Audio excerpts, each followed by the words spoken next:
professionals, but what is it to try to keep focused here these last two before you have another, week off, so to speak?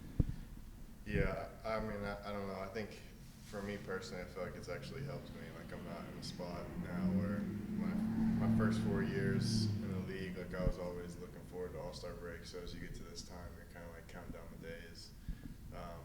But this year, I mean, we had like 4 days in Miami a couple weeks ago, and now we just had like a week out in California. So it doesn't feel like I'm like as rushed to get to All-Star break because you almost just had a mini vacation where we had 2 days off before back-to-back in LA and then another day off after the game. So it's been nice. It's been nice to get a kind of a small mental breaks during the season. So at least personally, I feel like I'm not looking ahead, looking past these upcoming games. Is there something to playing as well as you have too? You know what I mean? Where not so much having 1 10 in a row, but I'd imagine there's a little bit of kind of keep it going too. Yeah, I think so.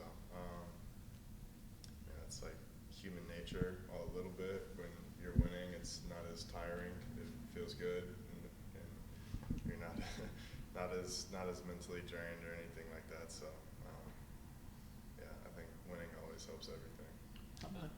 Go ahead.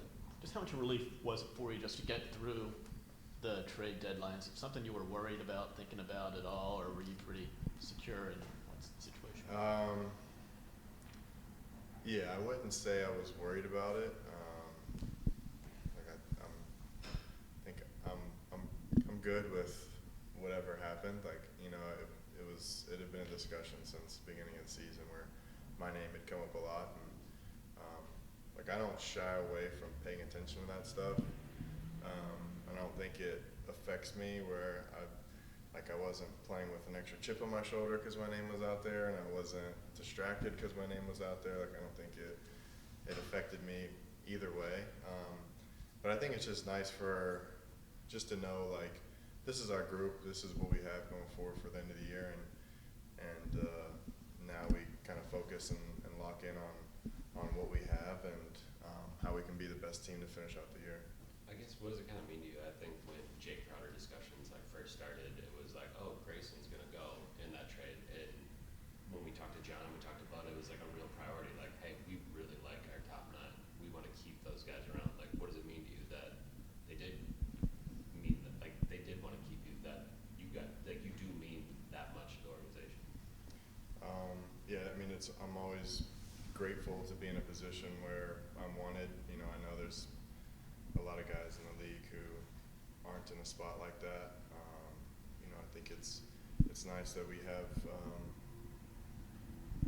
front office and head coach that believes in the team that we have and what we've put on the court so far this year. So I think that's nice for our group, and I think it kind of reflects how we feel in the locker room too. Where we've been an extremely confident group. We've always been confident with the guys we've been on the floor. So it's kind of nice to have that echoed from the guys who make the decisions. Those guys got to play Jay in the 2021 finals, or Yeah. most of those guys. You didn't. Just what was your kind of first impressions of getting to see Jay up close and personal? Yeah, I mean, it's like for me, Jay's now been in every city I've been in the NBA. So it's nice to see a familiar face. I know exactly what he can do. I think we all know exactly how he fits in the team. Like he's going to help us out a lot. So we're just excited for the time we can get on the court. What stands out about Jayson?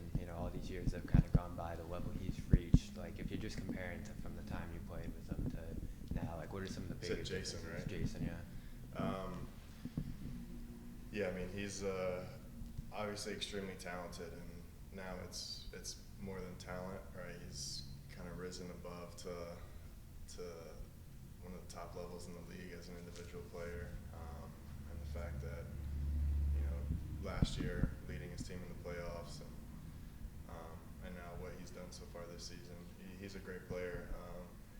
From the moment he came into Duke when we were playing one-on-one, it's just he does stuff that he did stuff then where it's like, you can't really guard this. You kind of just play good defense and hope for the best. And he's developed that even more now, and now he's not doing it against guys in college. He's doing it against a top-level NBA defender. So, you know, he's one of those guys who's extremely gifted offensively. He's got a ton of moves. You can tell he's worked on his game a ton.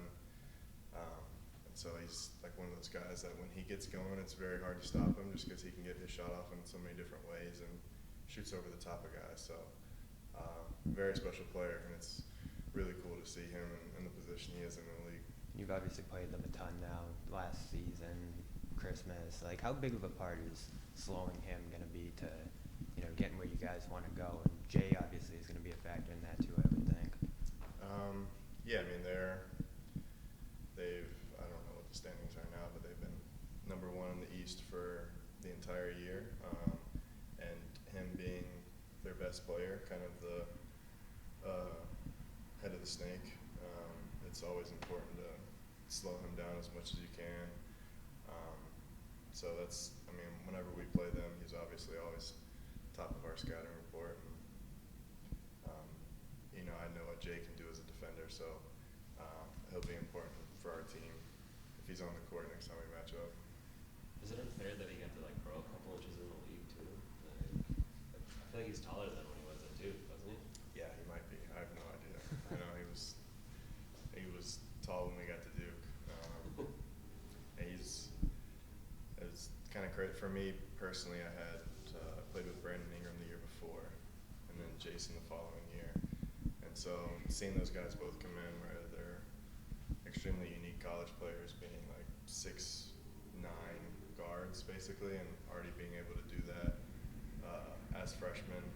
So those are probably 2 of the most talented guys I've played with in college, and kind of seeing them continue to do that in the NBA is really cool because I got to see it firsthand. How close do you guys stay? Years ago. How close do you guys stay from that team, the whole collective? Yeah, I mean, relatively close as you can when you're separate for 5 years in different cities. Thanks, Grayson. Thank you. Thank you.